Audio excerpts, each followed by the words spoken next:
وَلَقَدْ يَسَّرْنَا الْقُرْآنَ لِلذِّكْرِ فَهَلْ مِن مُّدَّكِرٍ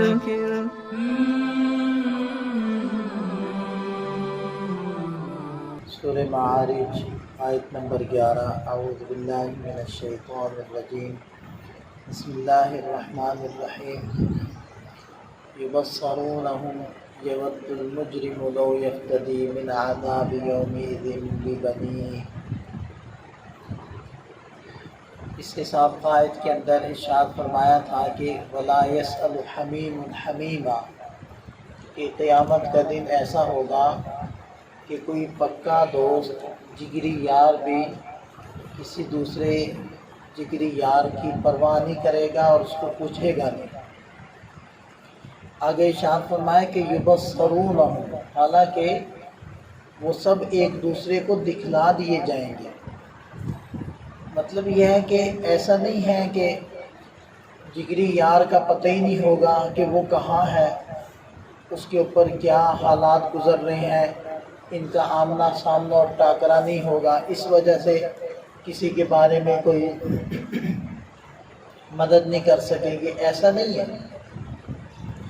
بلکہ سب کو ایک دوسرے کا پتہ ہوگا، ایک دوسرے کو دیکھیں گے۔ بندہ دیکھے گا کہ اس کا والد جا رہا ہے، اس کا بھائی لے جایا جا رہا ہے، اس کا دوست لے جایا جا رہا ہے، اس کی بیوی کو لے جایا جا رہا ہے، اس کے خاوند کو لے جایا جا رہا ہے، اس کے بیٹوں کو لے جایا جا رہا ہے۔ یہ سب دیکھ رہا ہوگا، ایک دوسرے کو دیکھ رہے ہوگا۔ لیکن اس وقت تو کیا صورتحال ہوگی وہ آگے ذکر ہو رہی ہے کہ صرف یہی نہیں کہ وہ ایک دوسرے کو پوچھیں گے نہیں اور ایک دوسرے کے کام نہیں آئیں گے، بلکہ یود المجرم لو یفتدی، مجرم تو چاہے گا، پسند کرے گا کہ کاش یفتدی، وہ جان چھڑانے کے طور پر دے دے، من عذاب یومئذ، آج کے دن کے عذاب کی وجہ سے، بھی بنی، اپنے بیٹوں کو آج کے دن کے عذاب سے بچ جائے اور اس کو فدیے میں اپنے بیٹے دینے پڑے تو وہ دینے کے لیے تیار ہوگا۔ وصاحبتہ وأخیہ، اپنی بیوی کو دینے کے لیے تیار ہوگا کہ میری جگہ اس کو پکڑ لیا جائے، اس کو سزا دے دی جائے، میری جان چھوڑ دی جائے۔ وأخیہ، اور اپنے بھائی کو دینے کے لیے تیار ہوگا۔ وفصیلتہ التی تؤوی، اور اپنے اس قبیلے اور خاندان کو دینے کے لیے تیار ہوگا کہ جو اس کو پناہ دیتا تھا۔ بلکہ ومن فی الارض جمیعا، جو بھی زمین پر موجود ہیں ان تمام کو، چاہے وہ تمام انسان ہوں، چاہے وہ تمام یہاں کے خزانے ہوں، سونا چاندی ہو، ان سب چیزوں کو دینے کے لیے تیار ہوگا۔ ثم ینجیہ، اور وہ چاہے گا کہ اس کو بچا لیا جائے، اور وہ یہ کوشش کرے گا کہ وہ اپنے کو بچا لے اور ان تمام چیزوں کو فدیے میں دے دے۔ دیکھیں کہ یہ وہی جو کہتے ہیں نا کہ نفسا نفسی کا عالم ہو، ہر ایک اپنی فکر میں ہوگا اور اپنی پریشانی میں مبتلا ہوگا، اپنے آپ کو بچانے کی فکر کرے گا۔ یہ وہی کیفیت ہے، اسی کو تفصیل سے بیان کیا جا رہا ہے۔ لیکن ارشاد فرمایا کلا، ہرگز نہیں، انہا لظیٰ، یعنی یہ جو وہ سوچے گا کہ میں اسے فدیہ میں دے دوں اور اپنی جان چھڑا لوں، ایسا ہرگز نہیں ہوگا، کوئی کسی کو فدیے میں نہیں دے سکے گا۔ انہا لظیٰ، یقیناً یہ آگ تو بھڑکتی ہوئی ہے، جہنم کی آگ کے بارے میں ارشاد فرما رہے ہیں کہ وہ ایک بھڑکتی ہوئی آگ ہوگی۔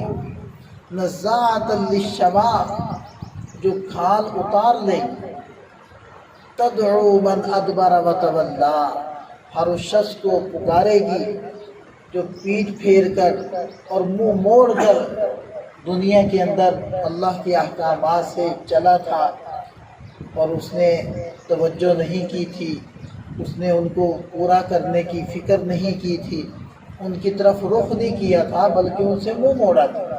یہ آگ اس کو پکارے گی کہ آج تیرا ٹھکانہ میں ہوں۔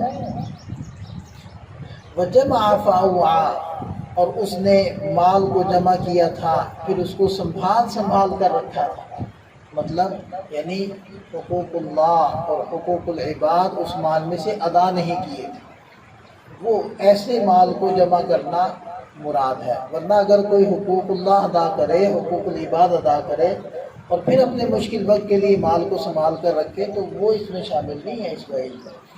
ان الانسان خلق ہلوعا، اور آگے انسان کی کمزوری کو بیان فرمایا کہ یقیناً انسان وہ کچے دل کا پیدا کیا گیا ہے، بے صبرہ پیدا کیا گیا ہے اور عجلت پسند پیدا کیا گیا ہے، صبر نہیں ہے انسان کے اندر۔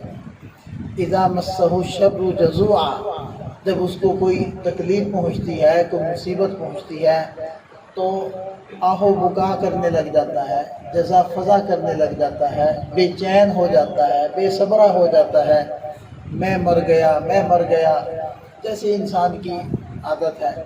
دیکھیں کہ سر میں درد بھی ہو جائے تو اور بخار بھی ہو جائے، تھوڑا سا بیمار بھی ہو جائے اور چند دن اس کی بیماری وہ لمبی ہو جائے تو وہ صبر کا دامن اس کے ہاتھ سے چھوٹ جاتا ہے۔ اور وَإِذَا مَسَّهُ الْخَيْرُ مَنُوعًا، اور جب اس کو مال ملتا ہے تو پھر بخیل ہو جاتا ہے، پھر اس کو روک روک کر رکھتا ہے۔ تو اس کے اندر صبر نہیں ہے اور اس کے اندر حوصلہ نہیں ہے، یعنی حوصلہ کر کے بیماری کو، تکلیف کو، مصائب کو جھیلتا نہیں ہے، اور اگر اللہ تعالیٰ فرمانی دے دے تو پھر اس کے اندر اس مال کو دیکھ کر اور زیادہ بخل پیدا ہو جاتا ہے کہ پتہ نہیں کل ملے گا یا نہیں ملے گا، پتہ نہیں کل کیا حالات ہوں گے۔ اس کے اندر سخاوت پیدا نہیں ہوتی، اس کے اندر فیاضی پیدا نہیں ہوتی۔ یہ انسان کا بنیادی مسئلہ ہے۔ لیکن کوئی یہ اعتراض نہیں کر سکتا کہ یہ تو انسان نے فطرتی طور پر یہ چیزیں پیدا کر دی گئی ہیں، اب انسان کے اس میں کیا قصور۔ اس لیے اعتراض نہیں ہو سکتا کہ انسان یہ واقعتاً استعداد تو اللہ تعالیٰ نے فطرتی طور پر انسان میں ان چیزوں کی پیدا کی ہے۔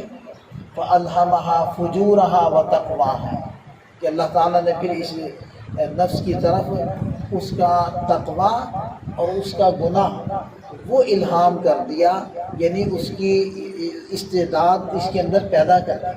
لیکن اب انسان کے اوپر ہے کہ وہ اپنی کون سی استعداد کو بڑھاتا ہے اور اس کو کام میں لا کر کس طرح کے اعمال وہ دنیا کے اندر کرتا ہے، یہ اس کے بس کے اندر ہے۔ اللہ تعالیٰ ہمیں سمجھ عطا فرمائے اور خیر کے کاموں کی طرف جلدی کرنے کی اور مصائب اور تکالیف پر صبر کرنے کی توفیق عطا فرمائے۔